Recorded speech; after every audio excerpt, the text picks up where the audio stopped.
নমস্কার। পিপুল ভয়েস নিউজে আপনাদের সবাইকে স্বাগত। আমি অরূপ। কোটা বিরোধী আন্দোলন দিয়ে বাংলাদেশের ছাত্ররা রাস্তায় নেমেছিল। ঠিক তার আড়াই মাসের মাথায় আমরা দেখলাম এই আন্দোলন এর জেরে শেষ পর্যন্ত গদি ছাড়তে হলো প্রধানমন্ত্রী শেখ হাসিনাকে। শুধু গদি ছাড়া নয়, তাকে বাংলাদেশ ছাড়তে হলো। বর্তমানে তিনি ভারতবর্ষে এসেছেন। গাজিয়াবাদ বায়ুসেনা ঘাঁটিতে তার চপার এসে নামার পর তিনি আপাতত ভারতেই আছেন। পরবর্তীকালে ওনার গন্তব্য কোথায় এখনো সেটা পরিষ্কারভাবে জানা যায়নি।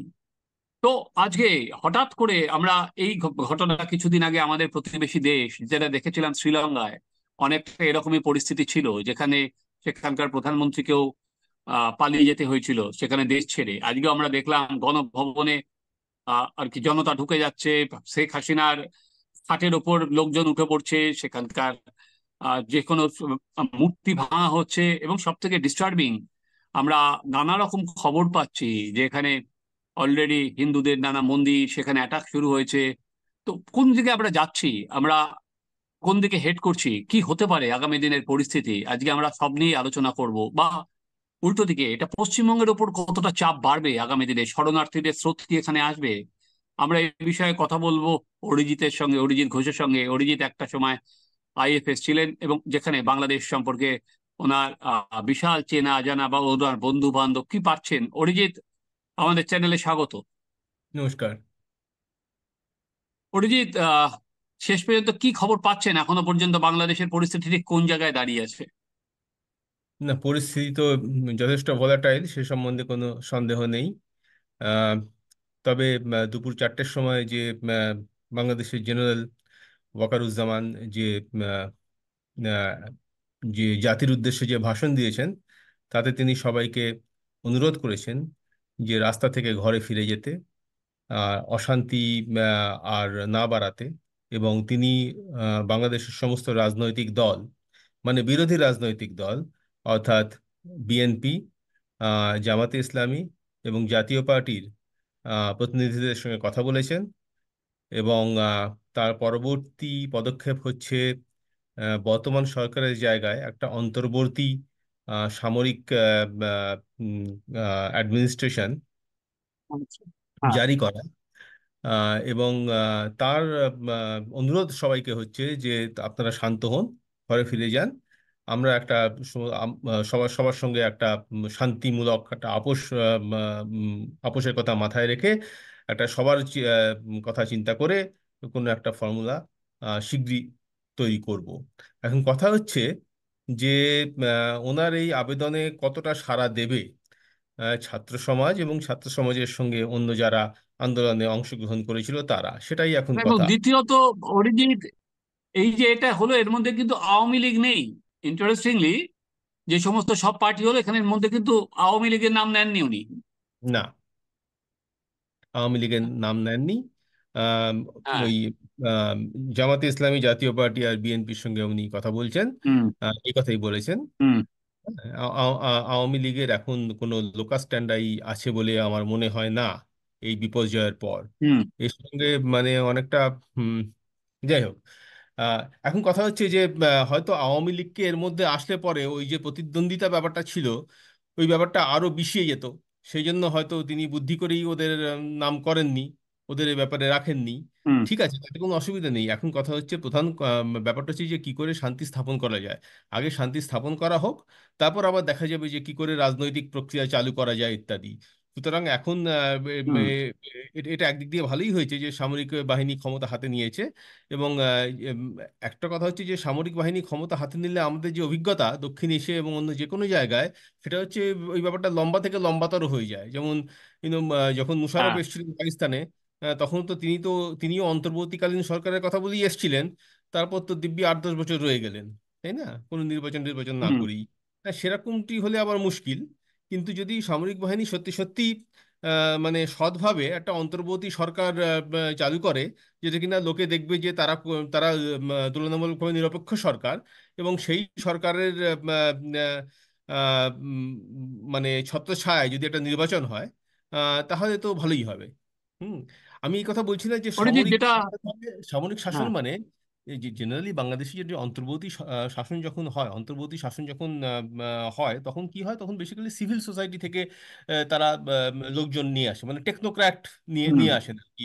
তারা পুরনো ব্যুরোক্র্যাট, পুরনো সামরিক বাহিনীর অফিসার বা পুরনো অ্যাম্বাসেডার, এদের সব নিয়ে এটি এসে, পুরনো জাজ, এদের সব নিয়ে এসে একটা অন্তর্বর্তী সরকার গঠন করেন, এবং সেই অন্তর্বর্তী শাসন সরকারের মানে তত্ত্বাবধানে একটা নির্বাচন করা হয়। সবচেয়ে ভালো জিনিস যেটা আমরা আশা করব সেটা হচ্ছে এই সামরিক বাহিনী এসে এই ব্যাপারটা সামাল দেবে, যাতে আর হিংসা না ছড়ায়, এবং তারপর তারা একটা অন্তর্বর্তী একটা সরকার গঠন করবে সিভিল সোসাইটি থেকে লোকজন নিয়ে এসে। আমি বলছি না যে সামরিক বাহিনী জেনারেল সরকার গঠন গঠন করবেন, সিভিল হ্যাঁ, না সোসাইটি না, থেকে সেটা লোকজন তো নিয়ে এসে। শোনাই যাচ্ছে। হ্যাঁ। কোন সময় কোন সময় কেউ বলছে এখনো পর্যন্ত নয়, মোহাম্মদ ইউনূসের নাম বা অন্যান্য ওখানকার হুম হুম হুম হুম। ব্যাংকের গভর্নরের নাম, নানা রকম নাম উঠে আসছে, এখনো পর্যন্ত সেটা ফাইনাল নয়। কিন্তু হ্যাঁ।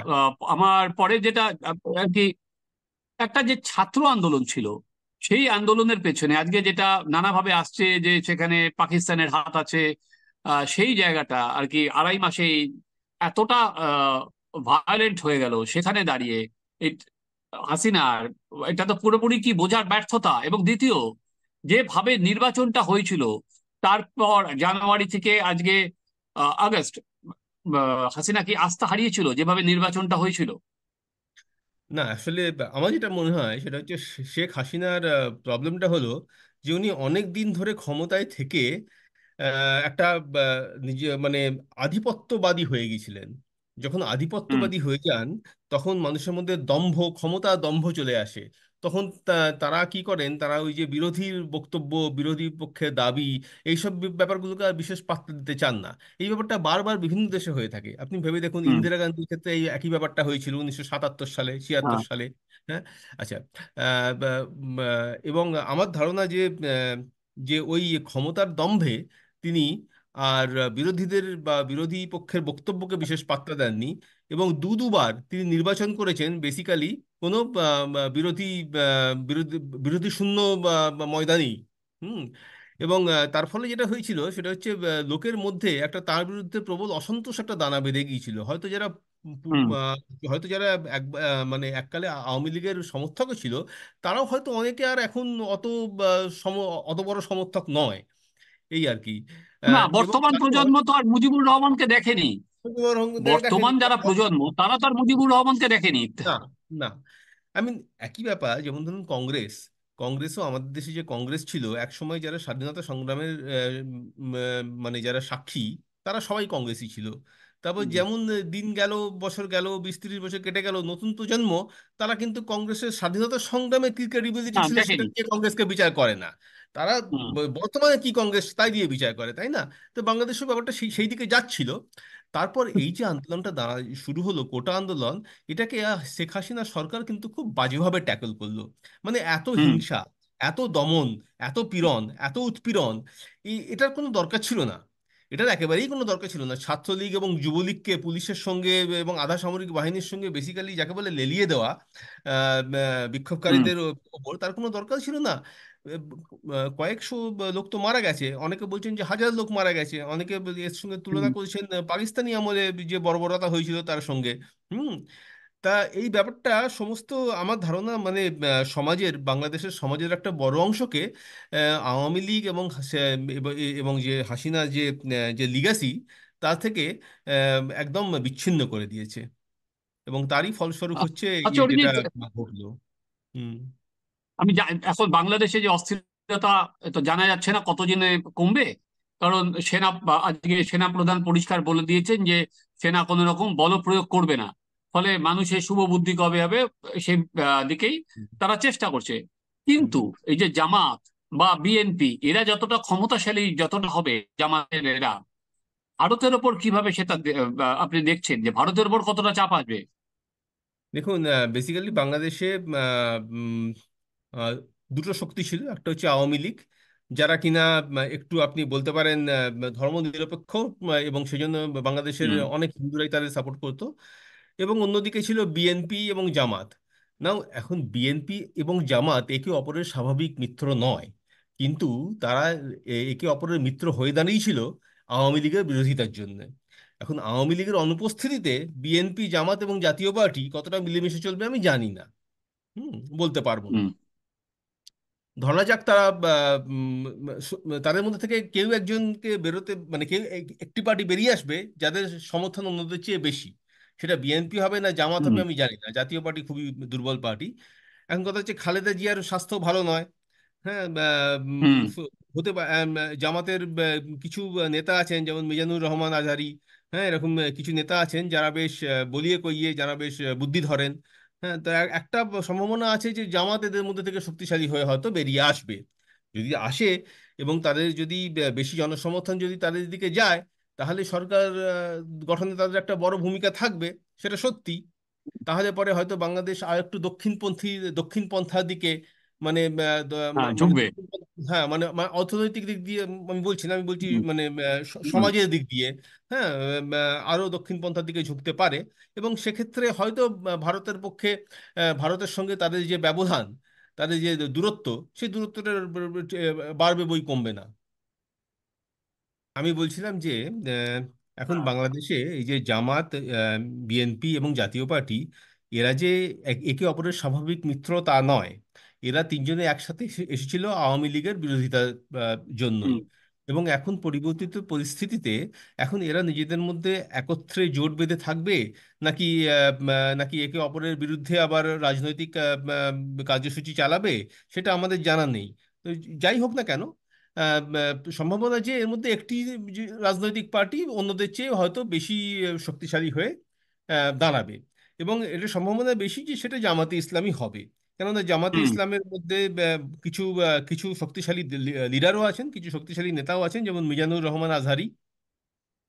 বিএনপিতে আমি সেরকম কোনো লিডার এখনো দেখতে পাচ্ছি না, জাতীয় পার্টিতেও নয়। সুতরাং না, এরকম একটা, রাজনৈতিক হ্যাঁ, ক্ষয়িষ্ণু শক্তি, জাতীয় পার্টি হ্যাঁ, ক্ষয়িষ্ণু শক্তি। ক্ষয়িষ্ণু জাতীয় পার্টি শক্তি। কিছু নেই। হ্যাঁ, তা হতে পারে যে জামাতে ইসলামী কি এদের মধ্যে থেকে সবচেয়ে শক্তিশালী পার্টি হিসেবে উঠে আসবে। এবং যদি তাই আসে, যদি নতুন বাংলাদেশের যে সরকার, তাতে যদি সেটা যদি জামাতে ইসলামী তাতে একটা বড় ভূমিকা থাকে, তাহলে যে বাংলাদেশ অনেকটাই দক্ষিণ দিকে চলে, মানে দক্ষিণপন্থী হয়ে উঠবে না। আমি এবং সেটাই সেক্ষেত্রে বলছি। ভারতের সঙ্গে তার দূরত্ব বাড়বে, বই কমবে না। হ্যাঁ, অরিজিৎ, সময় কমে আসছে, দুটো শেষ হুম, জানা আমাদের। একটা হচ্ছে ভারতের চারপাশের যে দেশগুলো আমরা যদি দেখি যে দক্ষিণ পূর্ব এশিয়ায়, তারা কিন্তু ভারত বিরোধী শক্তিগুলোই প্রাধান্য পাচ্ছে। হুম, ঠিক আছে। এবং দ্বিতীয়ত, এটা পশ্চিমবঙ্গের ওপর একটা কিন্তু আগামী দিনে আমরা জানি না কোন দিকে কি চলেছে, এবং আমি যেটা দিয়ে শুরু করলাম, নানা জায়গায় ওখানকার যে সংখ্যালঘুদের ওপর আক্রমণের খবর কিন্তু পাচ্ছি, নানা জায়গায় মন্দির হোক, ধর্ম, বিভিন্ন জায়গায় আক্রমণ হচ্ছে, তা লোকের ওপর আঘাত হোক। তো সেটা পশ্চিমবঙ্গের ওপর কিভাবে আগামী দিনে কি আবার সেই হিন্দু শরণার্থীদের স্রোত আসতে পড়তে পারে, এরকম কি কোনো এখনই আশঙ্কা আছে সেই জায়গায় যাওয়ার? দেখুন, এটা বলা খুব কঠিন এই মুহূর্তে। হ্যাঁ। আহ, হতে পারে যে যে ওখানে একটা একটা হিন্দু বিরোধী একটা মানে ঢেউ উঠতে পারে। হ্যাঁ, কিন্তু সেটা হিন্দু বিরোধী ঠিক বলাটা ভুল হবে। এটা হচ্ছে আওয়ামী লীগ বিরোধী ঢেউ। এবং এবং যেহেতু অনেক হিন্দুই আওয়ামী লীগের সমর্থক ছিলেন, সুতরাং তাদের বিরুদ্ধেও একটা মানে প্রতিশোধ, একটা স্পৃহা লোকের মধ্যে থাকতে পারে। হুম। এখন তার ফলে পশ্চিমবঙ্গে হিন্দু শরণার্থীদের ঢল নামবে কি না, নামতে পারে। নামার একটা সম্ভাবনা রয়েছে। কিন্তু মানে ডেফিনেটিভলি বলা যায় না। হ্যাঁ, কেননা এটা ডিপেন্ড করবে যে সেই যে তাহলে সে আগামী দিন কিভাবে চলবে, হ্যাঁ, কিভাবে এগোবে ওখানে, আর কিভাবে গতি পাবে, যদি তার উপর তাই অনেক হয়, কিছু নির্ভর করবে। যদি হ্যাঁ। যদি যদি হিন্দু শরণার্থী অনেকে আসে, তাহলে একটা পশ্চিমবঙ্গের রাজনৈতিকের ধ্রুবীকরণের বা মেরুকরণের আর একটা সম্ভাবনা দেখা যাচ্ছে। হুম। হ্যাঁ। তবে এগুলো এখনো সম্ভাবনা স্তরে, এখনো হ্যাঁ। নিশ্চিত করে কিছু বলা যায় না, এই আর কি। হুম। এবং দ্বিতীয়ত, আমি আহ, যেটা জানার সেটা হচ্ছে কি, বাংলাদেশের এরকম যেটা আমরা জানি, বঙ্গবন্ধু বা তারপরে মুজিবুর রহমান ভারত বন্ধু হিসেবেই স্বীকৃত ছিলেন, এবং এখনো পর্যন্ত অরিজিৎ, এতটা সময় হয়ে গেছে, সেই অর্থে এখনো কিন্তু ভারতের কোনো স্টেটমেন্ট আসেনি। ভারত, আমরা যখন এই প্রতিবেদন করছি বাংলাদেশ নিয়ে, কিন্তু ভারতের কোনো স্টেটমেন্ট আসেনি এখনো পর্যন্ত, যে বাংলাদেশের ঘটনা নিয়ে কি অবস্থা, কাদের স্বাভাবিকভাবে ওখানে ঢাকা হাই কমিশন নজর রাখছে, এখানে জয়শঙ্করও নজর রাখছেন, আশা শোনা যাচ্ছে উনি নাকি সংসদে স্টেটমেন্ট দেবেন আহ, মঙ্গলবার দিন, এরকম একটা শোনা যাচ্ছে। হুম, তো সেই জায়গায় যেটা হচ্ছে, হ্যাঁ, যে এই যে পুরো পরিস্থিতি, আমি যেটা বললাম যে দক্ষিণ পূর্ব, এবং সেখানে না পারার ব্যর্থতা কি অনেকটা ভারতের ঘাড়ে পড়ে, যে এই পরিস্থিতি না আহ বুঝতে পারার ব্যর্থতা?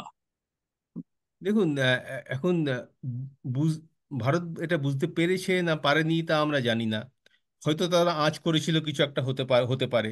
কিন্তু কথা হচ্ছে যে একটা বাইরের দেশ হিসেবে ভারত কী বা করতে পারে বাংলাদেশের আভ্যন্তরীণ বিষয়ে। অন্য দেশের আভ্যন্তরীণ ব্যাপারে হস্তক্ষেপ করা ভারতের ইয়ের মধ্যে পড়ে না, ভারতের নীতির মধ্যে পড়ে না। সাধারণভাবে ভারত সেটা খুব একটা করে না।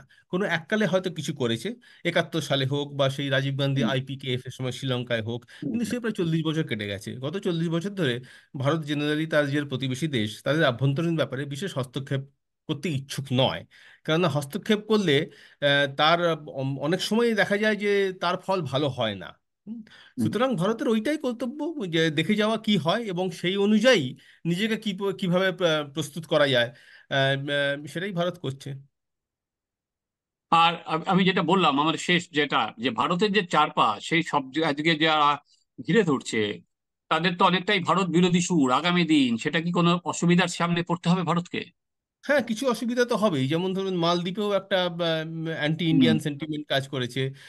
এখন বাংলাদেশে যদি সেরকম হয়, আমরা জানি না হবে কিনা, যদি হয় তাহলে বাংলাদেশেও সেরকম হবে। নেপালেও আমরা দেখেছি মাওবাদীদের যে সরকার, তারা মোটামুটি ভারতবর্ষের বিরুদ্ধেই। হুম। আহ, বিরুদ্ধে কথা বলছে। হ্যাঁ। হ্যাঁ। সুতরাং এরকম হতেই পারে।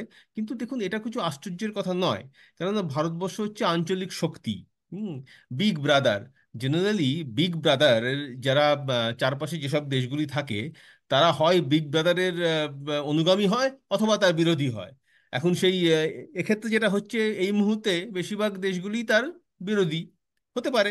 আবার কোনো এক সময় ছিল অনেক দেশই তার অনুগামী ছিল। এক সময় ছিল নেপালেও বন্ধু সরকার ছিল, বাংলাদেশেও বন্ধু হুম। সরকার ছিল, শ্রীলঙ্কাতেও বন্ধু সরকার ছিল, মালদ্বীপেও বন্ধু সরকার ছিল। সুতরাং এগুলো একটা ফেজ। এগুলো আসে আবার ফেজ পরিবর্তিত হয়। আমাদের হুম। দুই ধরনের ফেজের সঙ্গে মানিয়ে নিয়ে চলতে হবে। অরিজিৎ, আজকে আর সময় নেই।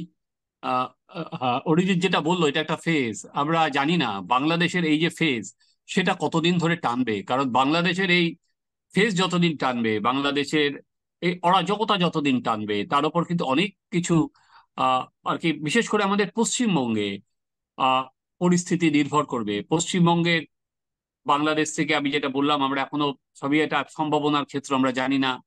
কিন্তু সাংবাদিকতা মানে কি, আমরা যাতে পরিস্থিতি পর্যালোচনা করতে পারি, কি হতে পারে, হলে কি, বা এখানে ভারত সরকার কি করবে, পশ্চিমবঙ্গ সরকার কি করবে, আমরা জানি না আগামী দিনে কি হবে। তবে আমরা এই আলোচনা থেকে একটাই যেটা আমরা চাইতে পারি, যে তাড়াতাড়ি বাংলাদেশে শান্তি ফিরুক।